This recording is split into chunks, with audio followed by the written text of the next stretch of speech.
Welcome to USA Global TV and Radio, where our mission is to provide education, entertainment, hope, and inspiration. USA Global TV and Radio connects you with experts and audiences all around the world every single day to help you succeed in business and to live a richer life.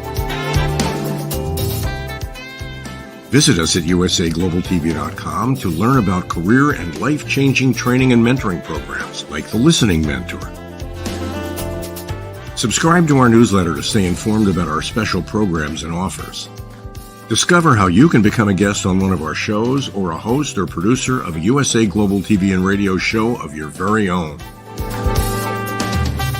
That's USA Global TV and Radio, where the doctor is always in.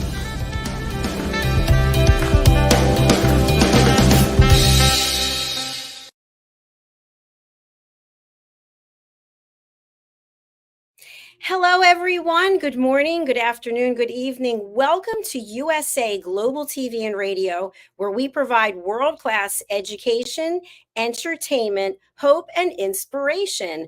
I'm Dr. JACALYN KERBECK, and our show today is the journey of an author.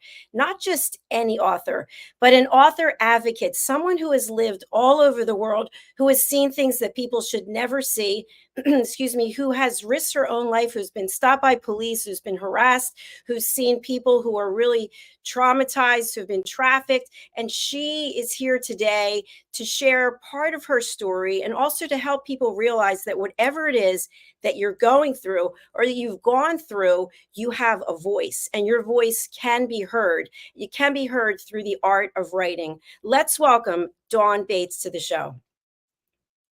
Hi, Dawn. How are you? I'm well, thanks. How are you?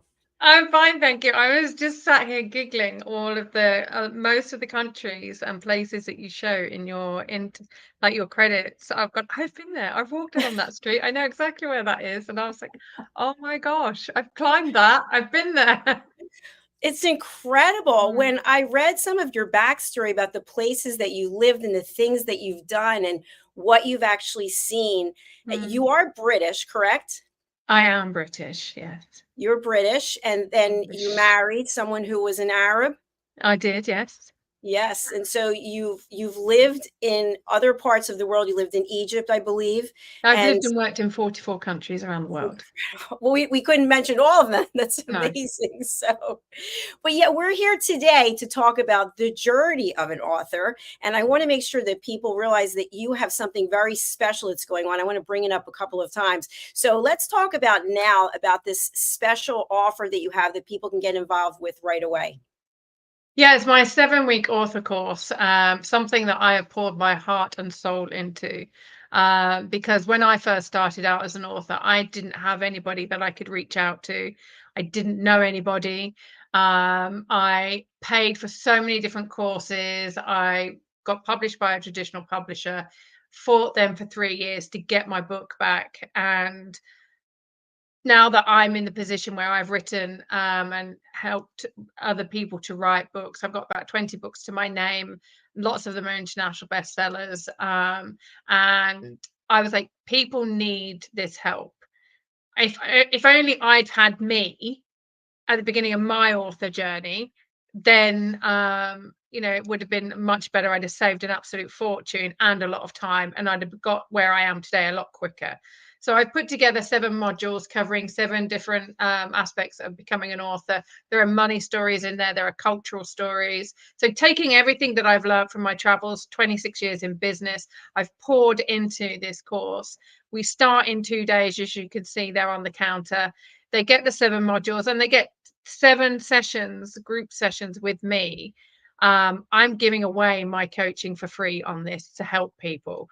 And what would normally be over $7,000 for this course with me, we're giving it to people for only $1,117 US, which works out to be about $35 an hour.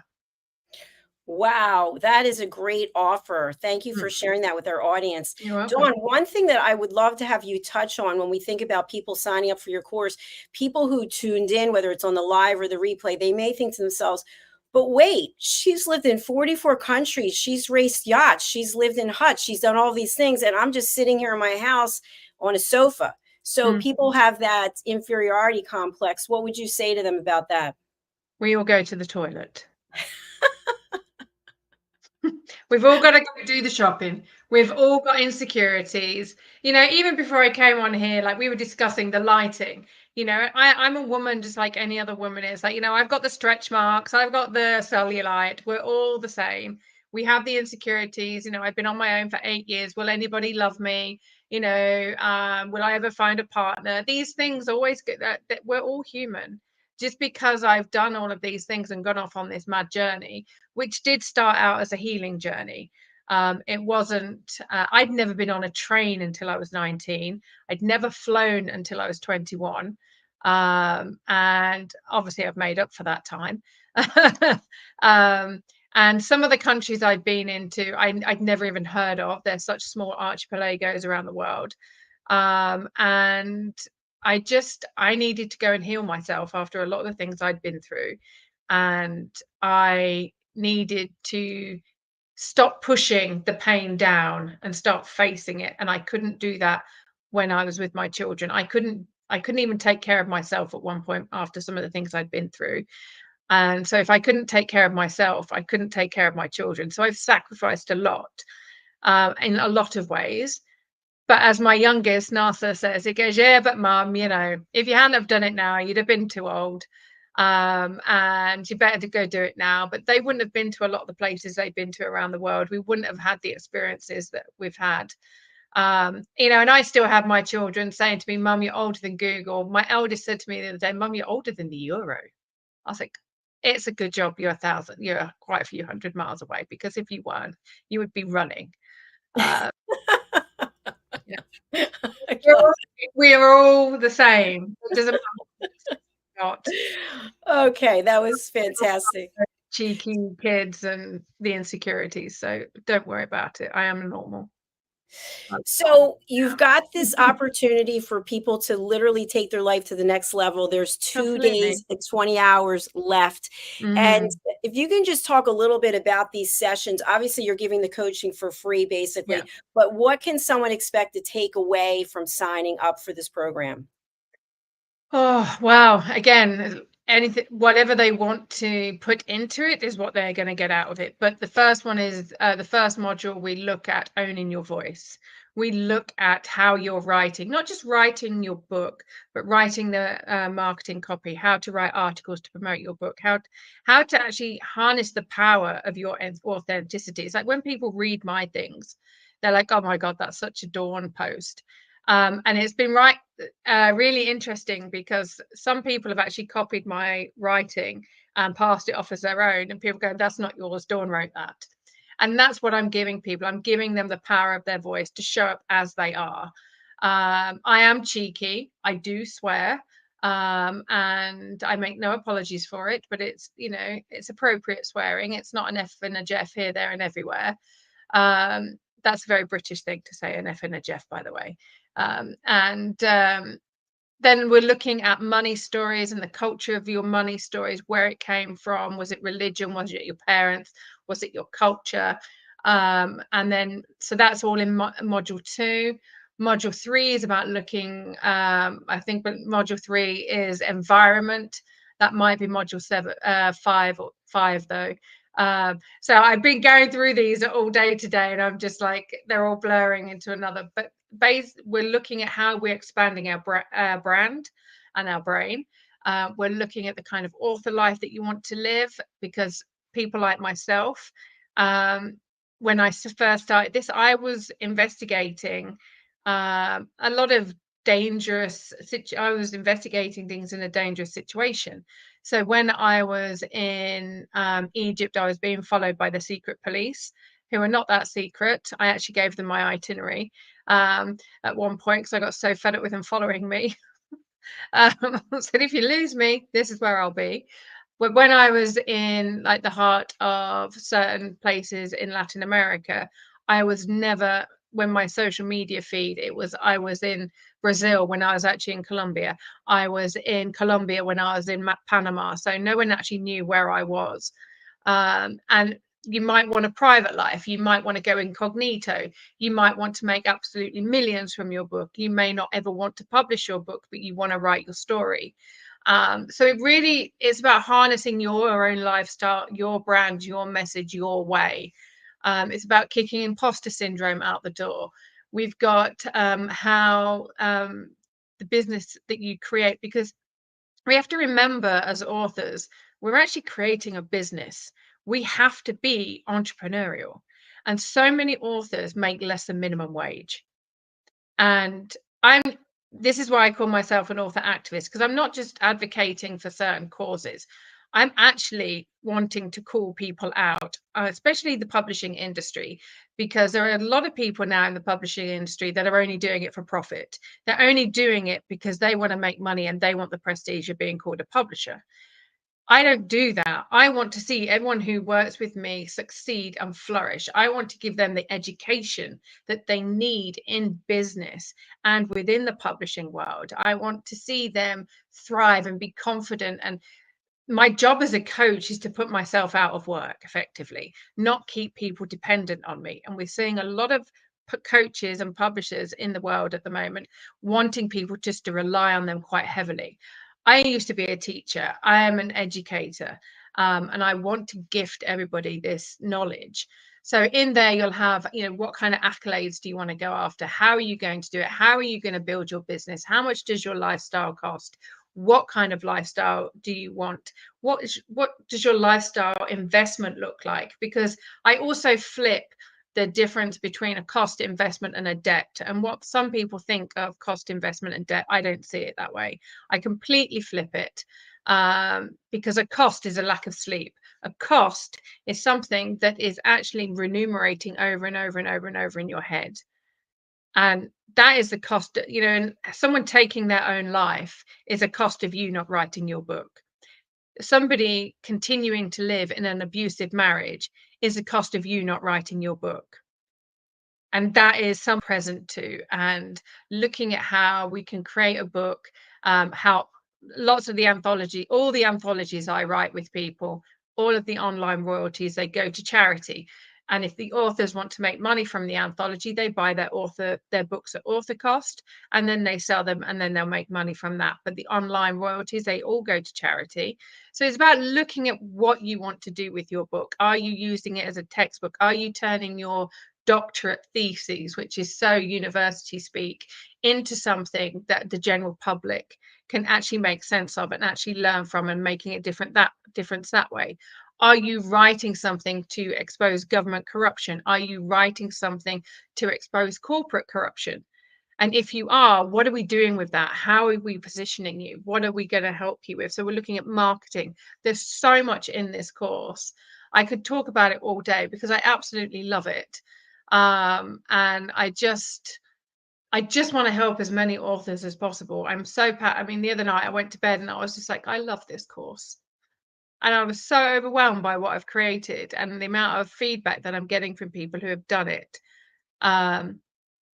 And I've just done individual modules because we also sell it individually. But this special offer that we're doing is because my company is 9 years old on the 4th of July.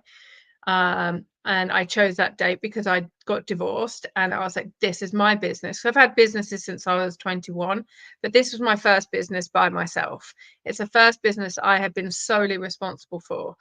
And so I started my business on Independence Day, and yeah, I want to give authors an independence from poverty. I want to give them the independence from people pleasing, and feeling that they have to toe the line or regurgitate marketing speak. That we see so many books on marketing and anyone could have written them. There's no personality in them. And it's like, that's not who you are. You are an individual with different passions, with a different voice. You are an individual that has something to say. You are unique. Make your book unique. Make it stand out. Put some money into it. Have the design done for the cover and the internal pages done properly. Get it edited properly. And this is something that I do when I'm coaching people. I help them edit their book along the way. Because of my travels around the world, I make sure that the manuscript is a global manuscript, so that when they get to come and translate them into different languages, not a lot of the book needs changing because it's not been written with a US focus or a British focus or an Australian focus or a Spanish focus. And because I know lots of different languages, I'm actually able to help with, and like I say, I've lived in so many countries. I actually have lived diversity. I've lived in Latin America. I've lived in the Arab world, Oceania. I've lived in Africa.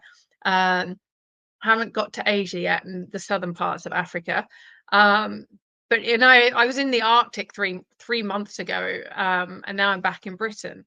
I've traveled and lived all over Europe, and I bring a lot to the table, and there's nobody else like me within the publishing world. And that is something that is so valuable. So when people work with me, either on this 7-week live course, or whether they work with me on an individual basis, I know I bring a lot to the table, and I have been told I need to up my prices. But again, when you want to make a difference in the world, you want to make sure that you're balancing it so that people are stretched, but also people that are comfortable can pay as well. Al, one of my latest clients, we're on book 2 of his, and I call him Al, but his name is Umberto, and he goes by the name of Nardo. We've just written the first book in the War of Fear trilogy, and that has called in so much of my political psyops geekiness.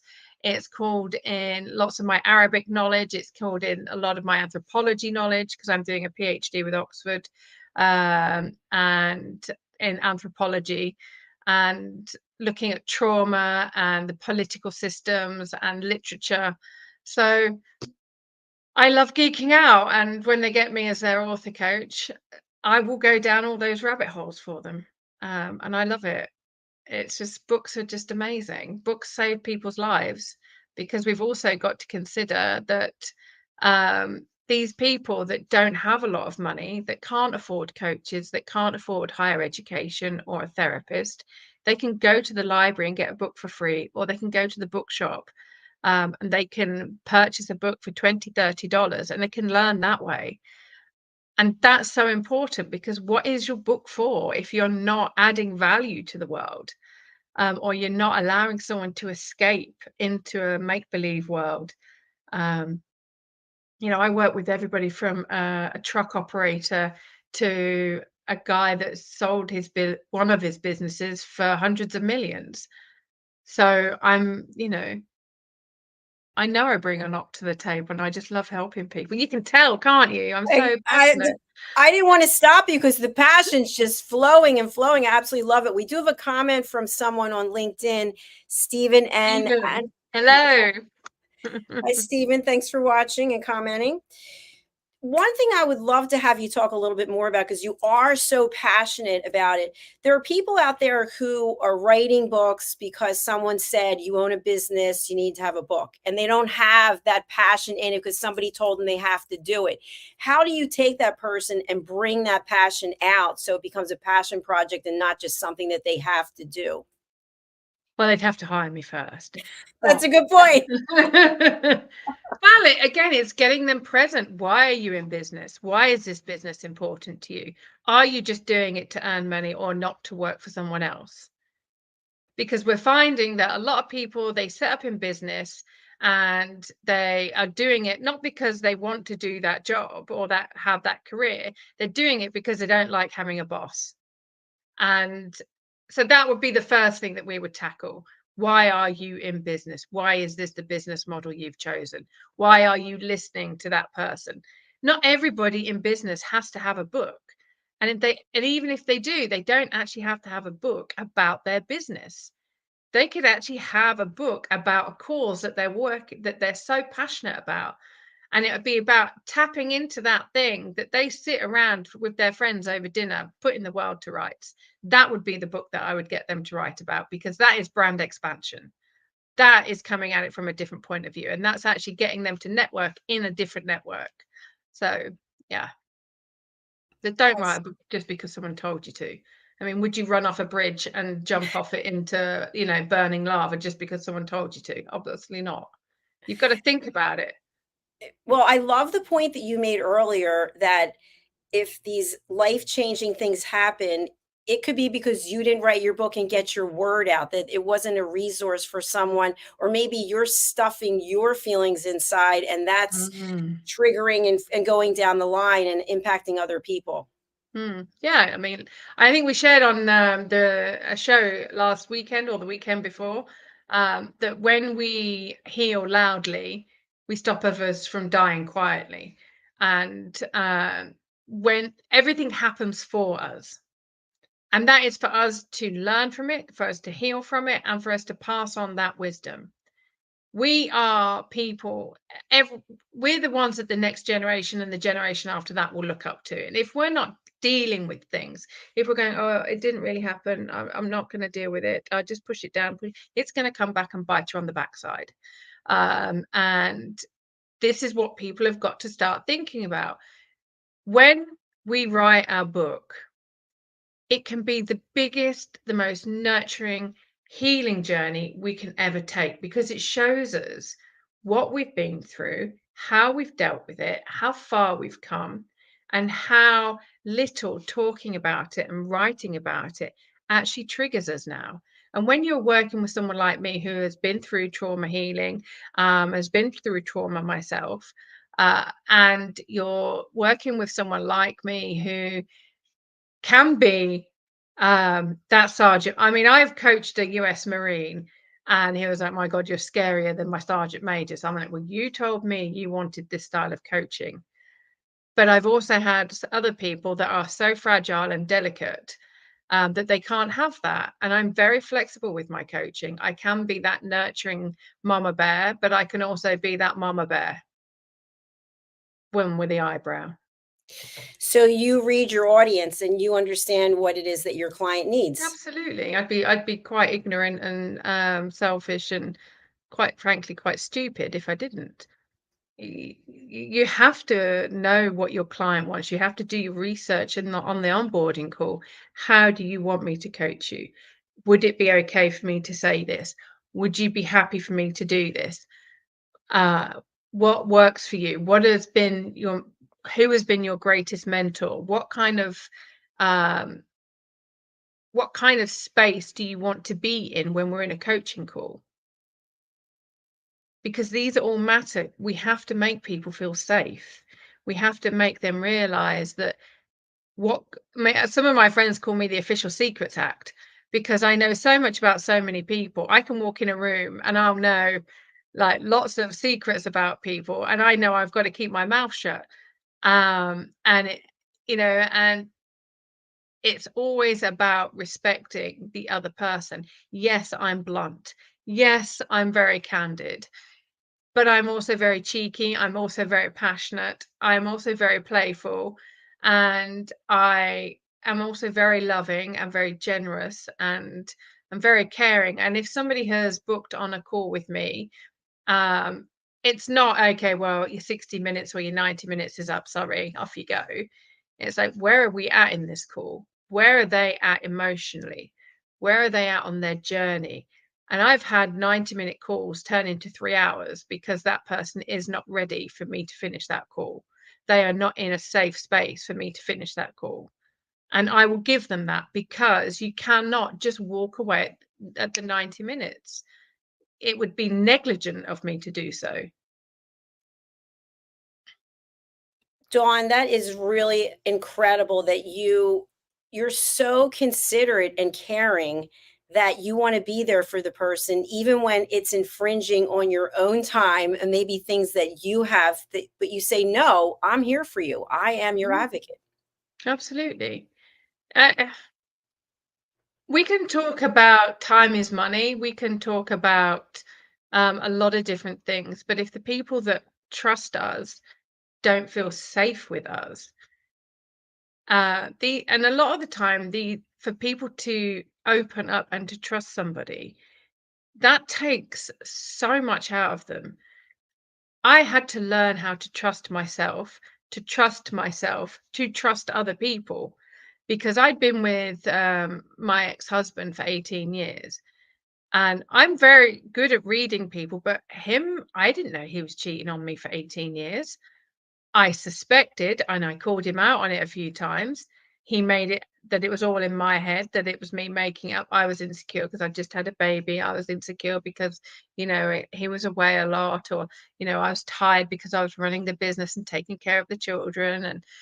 And when I found out he'd been cheating on me, and the times I knew or I suspected that he'd been cheating on me, I was like, "Oh my God, if I didn't even know that about my husband, how can I know that about anybody?" It really knocked me for six. Uh, and you just like, he lied to so many people, manipulated and deceived so many people, especially me. And I'm like, how did he do that? And that really messed with my head for a long time. And one of the things that a lot of people in business don't appreciate is that a lot of us, if we've been through a divorce or we've been rejected, doing sales is really hard, because every time someone says no to us, that's another layer of rejection. If our parents have rejected us when we were a child, and we, we're on our own, and we start in the dating scene and people reject us, that's another level of hurt. And there might be people that are so afraid of getting hurt that they won't even go dating. And I had to do a lot of work to understand what it meant to trust somebody with my heart, to trust somebody with my own journey. And then I realized, no, I've got to be able to trust myself. And when we trust ourselves and then we put that trust in someone else, such as a coach, and that coach cuts us off at 90 minutes or 60 minutes, that can be so traumatic. That could be dangerous for that person. And far too many coaches in the world that have done a $20 course on Udemy, no offense to Udemy, they're not understanding, just because you've been through one thing in life doesn't mean to say you can become a life coach. Just because you've read a book on leadership doesn't mean to say that you're a leader and you can do leadership coaching. And when I'm with these people, I bring all my leadership coaching that I've been doing over 26 years, and these businesses that I've been scaling with other people, and my entrepreneurial mentoring, and everything that I've done over the last 26 years, from regional regeneration, working with the asylum seekers, working in the ghettos and the slums and some of the most dangerous places on the planet. When you see people with nothing, where their homes, so just outside of Cartagena I hope I don't cry, I might do. When you see some of the things that people are living with, and you see the conditions that they live in, and you see that they have got the biggest smiles on their face, and they're the most generous people you could ever wish to meet. And then you come back into the Western world, such as Britain or the States or Canada, and you see the level of obnoxious entitlement where people are so ungrateful for what we have. It can be really challenging because you just think you've got no idea about the world. And when we're writing these books, it's about helping people get present to these situations that are going on, so that the people that really need the books are not feeling like they're being patronized or belittled, or that they are being respected and honored for where they're at. Because I don't care how many millions you've got in the bank. I don't care how many titles you've got, how many accolades you've got.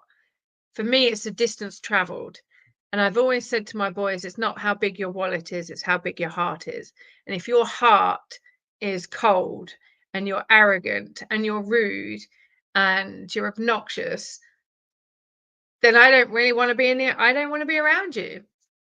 That you're not my person. I would rather be with people that have nothing, that are generous and loving and kind, than be with people who have everything and have none of the soft skills. Really, I'm just, yeah. Thank you for being so transparent and so honest with us here and just showing You're your welcome. emotions. I think one of the other things that really defines you and sets you apart from all of the coaches out there, I think there's 6 million plus coaches on LinkedIn alone, Mm, is that given the life that you've had, the journey that you've had, that mm, you continue to have, you have a level of compassion and empathy that many people may not have. And mm, so you are looking at someone not as a client, not as a dollar sign, not as a euro, but you're looking at them as a human being who you absolutely. genuinely want to help them share their voice. Absolutely. And that's the thing, that's why I create the author course the way I did. That's why I coach people the way I do. I mean, I give away tens of thousands in my time to help other people, because I know what it's like to have nothing. I know what it's like to not have parents that you can rely on. I know what it's like to build a business. I also know what it's like to go to the bank and have to return my bank cards. And I know what it's like to have been arrested and detained in a police cell for 57 and a half hours. Nearly said years then. I'm not even 57. But, and I know that they broke the law. I've studied the law. I've studied human rights law, mariners law, uh, family law, and criminal law. And so when I'm writing these books as well, especially if somebody wants to write an expose or they want to write something about their trauma journey, then I actually have the law to back me up, and I will go there. And yeah, it's it can be quite interesting because some people are afraid to write things that are actually public record, and I can guide them on that journey. Well, you can say this, but it would be better to say that. And even when we were writing Alive to Thrive with a wonderful woman, Debbie Debonair, that woman, she's incredible.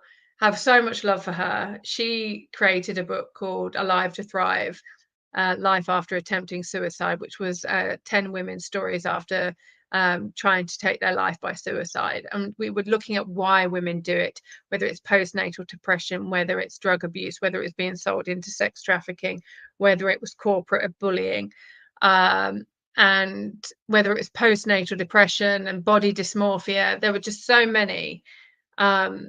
And just going through that book and looking at trigger warnings and disclaimers that we had to put in the book, and how we would write it so that we didn't even traumatize the reader, because that's the other thing that we've got to watch out for when we're publishing. We've got to look at, okay, what are we writing and how are we writing it? My Sacral series books, they're 9 real life 9 true stories. I'm up to book 6 now, I think. Yes, book 6. Book 5 has just been written. And I'm sharing different kinds of abuse that people have been through, different types of trauma. But I have to be careful how I'm sharing those stories, because if the reader is reading a book that's relevant to their story, or because they're intrigued by what's going on, the way in which we write what we write could trigger or traumatize the reader without them actually knowing. We can unlock memories from deep in their subconscious that they had no idea about. So when they're reading and that comes to the fore, we have to be really careful, because we've got to protect the author. We've also got to protect the reader. We've also got to protect other people within the situation. So, for example, there's a couple of stories that we've written where, and the reason why the Sacral series is written as fiction is to protect the individuals and their families from being exposed, but we've had to get their story out there. And some of the things we're sharing, they're not easy to write about. When I wrote Alpha's story, I was actually about to go down the Amazon. I was in a hotel in Belém, and I write most of the books in the Sacral series in a week. So 55,000 words I write in a week. And yeah, I write that many words in a day. And I just sit down and I write the book. And I remember I got to, I think it was like chapter 2 or 3, and what I was writing, I'd had this story in my body and in my energy zone for quite a number of years. But the moment I started writing that book, I actually vomited because the trauma was being released from my body. I was physically sick because it was like my body is now purging. And I don't think a lot of coaches also understand that process of the healing journey. When somebody has had a story within them for such a long period of time, releasing that story can actually be physically demanding, as well as emotionally, mentally, and spiritually. And we actually have to hold space for that. And it's one of the reasons why I spend so much of my time down by the ocean or out on the ocean. It's one of the reasons I spend a lot of my time in by myself. I spend a lot of time walking dogs in nature. And I don't like cities because I can feel the pain of other people. It's a very heavy, suffocating energy for me. I go into London, I come out. I go into Toronto, I come out. I have to be around nature. I can't live in a city, although I'm moving to Cardiff, which is a city, but it's just such a beautiful city. It's not high rise, it's very coastal, and it's got the Jurassic Coast, which is such a beautiful coastline in Wales. It's just, oh my God. It And it's sounds chaotic. breathtaking. It Oh, it absolutely is. does. It is. And it's only 15 minutes. My apartment's only 15 minutes walk from a yacht club. So my 20,000 ocean miles can now be turned into my captaincy. So that's good. I love that. And by the way, I completely agree with what you shared.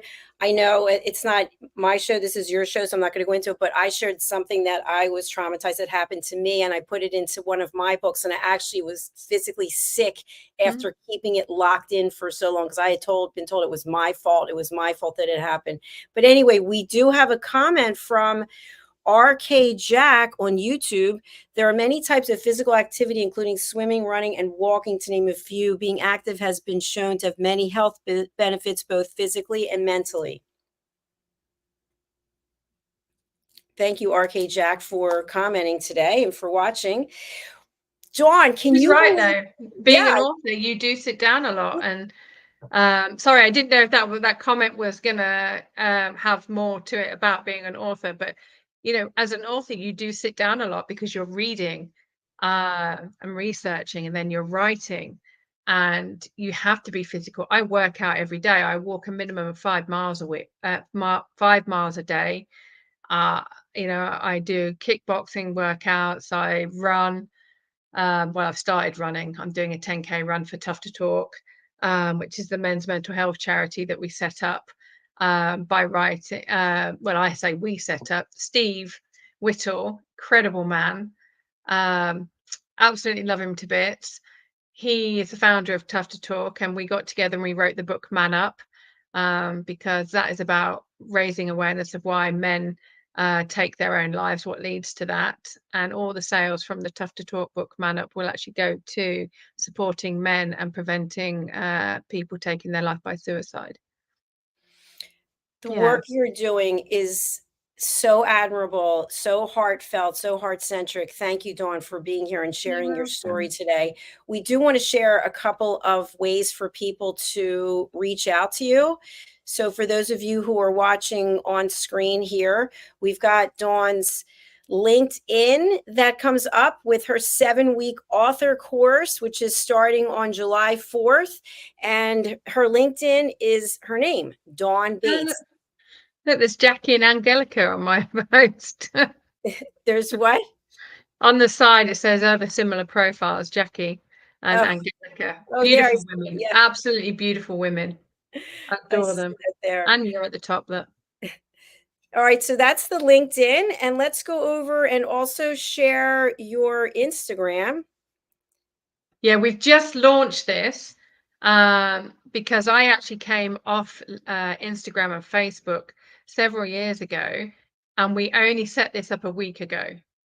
That's so funny because I remember when I first met you, you're like, no, I'm not on any of these places. And I'm like, okay, she's on them now. It just happened. Yeah. Yeah, we've only just because I had to come off because of the hatred I was getting. Because when I went off on my journey 7 years ago, I had a lot of women, mainly mothers, hating on me because I'd left my children with their dad. And they were like, you think more of your success than your business and you do of your children. How could you do this? You've abandoned your children. And I was like, no, I left them with the man I chose to have children with. I left them with their dad. I didn't leave them outside of a supermarket. They will be fine. Right. Yeah. Thank you for everyone who gives their unsolicited opinions about our lives. Thank you so much. What is this tough to they should talk? go read Moana, and they should go read Crossing the Line and Mothers Like You. Then they'll know. Dawn, what is this link that you have here for people? We're going to pull it up, but just give us a quick overview. Okay, so this is Tough to Talk. This is my baby at the moment. Well, it'll always be my baby, but when I was sailing across the Atlantic, I remember really reflecting on my life, and there was a minke whale that came up alongside of us, and here you can see the Man Up book, Reducing Male Suicide and Destroying the Stigma. And there are all the platforms that you can find the book on, and a bit about the charity itself. And all the royalties from this book will go to help prevent male suicide, because we're seeing 133 men take their own life every single day across England, the US, and Canada. And that's too many. And the reason why we called it Man Up was because the antonym of Man Up is man down. And in the military, they say, man down, don't leave a man behind. And so that's the premise of this. So we're trying to flip the phrase of man up from a negative connotation to a very positive thing. We want to celebrate men. We want to lift them up. We want to make sure that our men, who are our protectors and our providers a lot of the time, and we're seeing society emasculate men a lot. We're seeing angry women who pretend to be feminists emasculate men. We're seeing society in terms of health and safety emasculate men.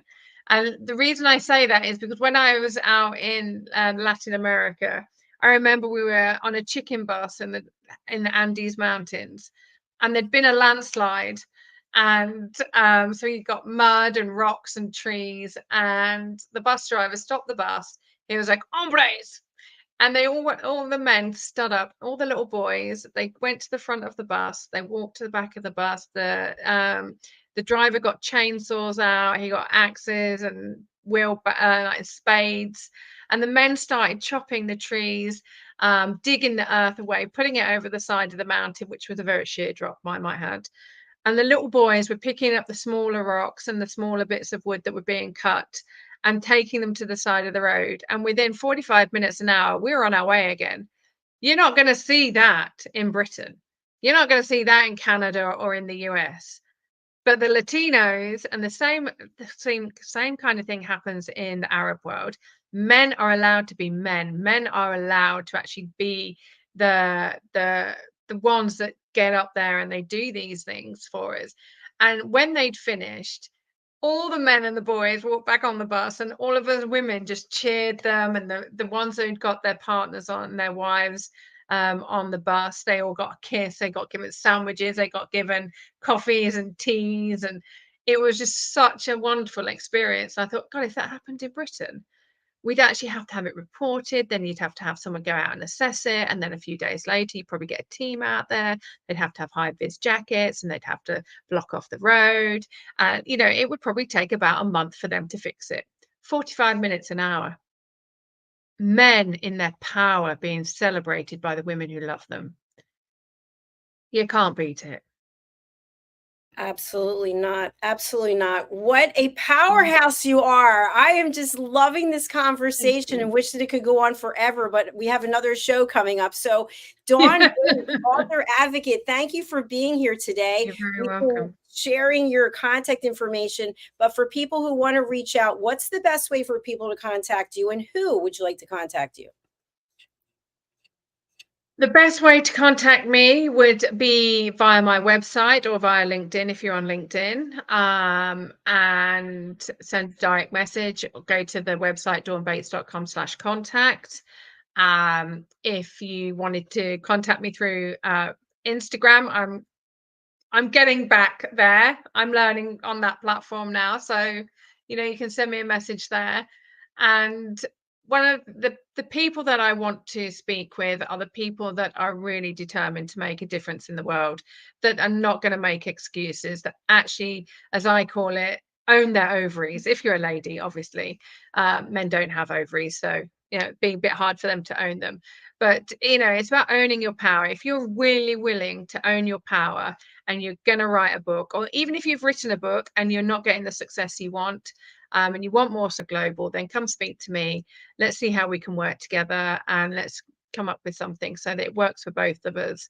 And let's get you living the journey of an author that you absolutely love. Thank you again, Dawn. We really appreciate you being here and being on the other shows. And I hope we see more of you, and anything we can do to support your work, please let us know. We will do. Thank you so much. And those of you who want to join me in 2 weeks' time and get $6,000 worth of free coaching, get signed up on the 7-week author course. We start in 2 days, 3 days. Was it 2 days? 2 days. 2 days. And the information is in the notes. So yes. Thank you again, Dawn. We'll see you soon. Thank you so much. I really appreciate you. Take care. Bye-bye. Take care.